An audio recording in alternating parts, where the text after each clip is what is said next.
New Year's Eve had always been a big deal in my small town.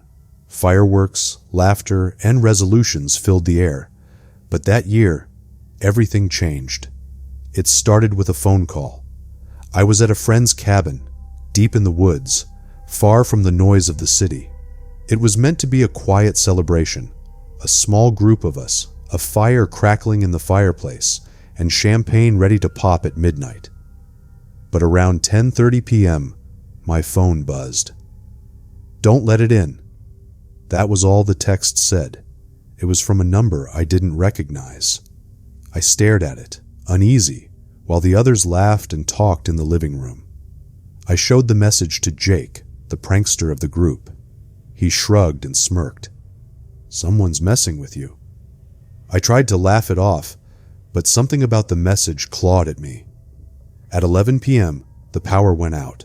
The cabin plunged into darkness. Our only light came from the fireplace, its flames casting flickering shadows on the walls. Jake grabbed a flashlight and joked about the perfect setup for a scary story.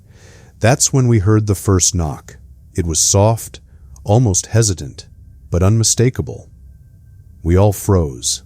The cabin was miles from the nearest neighbor, and the road was barely navigable in the snow. No one should have been out there. Jake, ever the brave one, approached the door. "Who's there?" he called, his voice steady. Silence.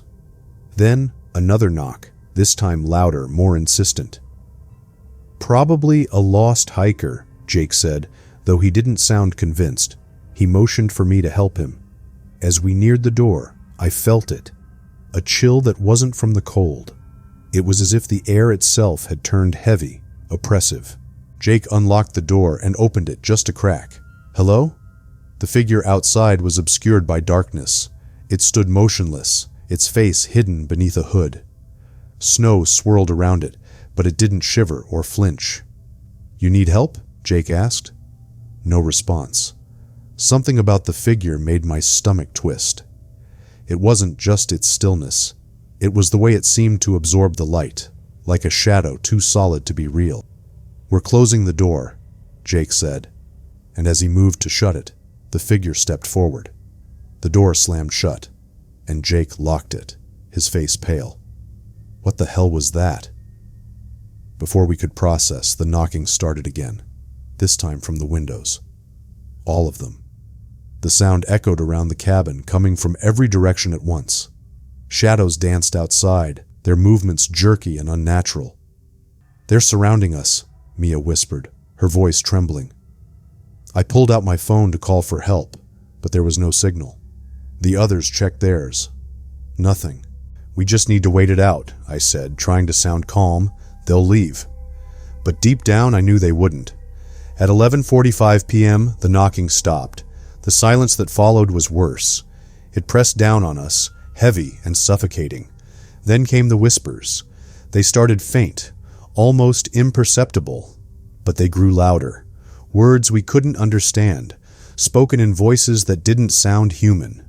Jake grabbed the fire poker, his knuckles white. "If they try to get in, we fight." I wasn't sure we could fight whatever was out there. The clock struck 11:55 p.m., and the whispers turned to laughter, high-pitched and chilling, like children playing a cruel game. The front door creaked open.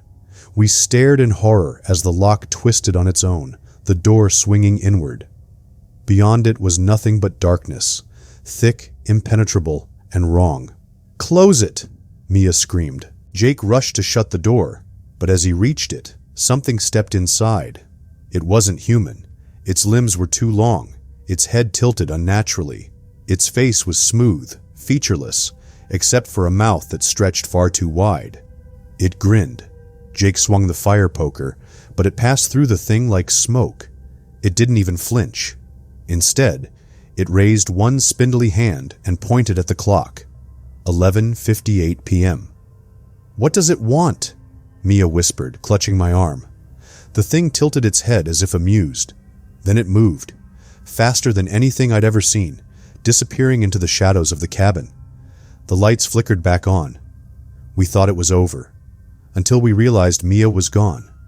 Her chair was empty, her phone still on the table. We called her name, searched every inch of the cabin, but she was nowhere. The clock struck midnight, and then, all at once, the laughter stopped. The power came back. The snow outside was still, and the shadows were gone. But Mia never came back. When we tried to leave the next morning, we found her footprints in the snow leading away from the cabin. They stopped abruptly, as if she'd been lifted into the sky. We never spoke of that night again. But every New Year's Eve, I get a text from that same unknown number. Don't let it in.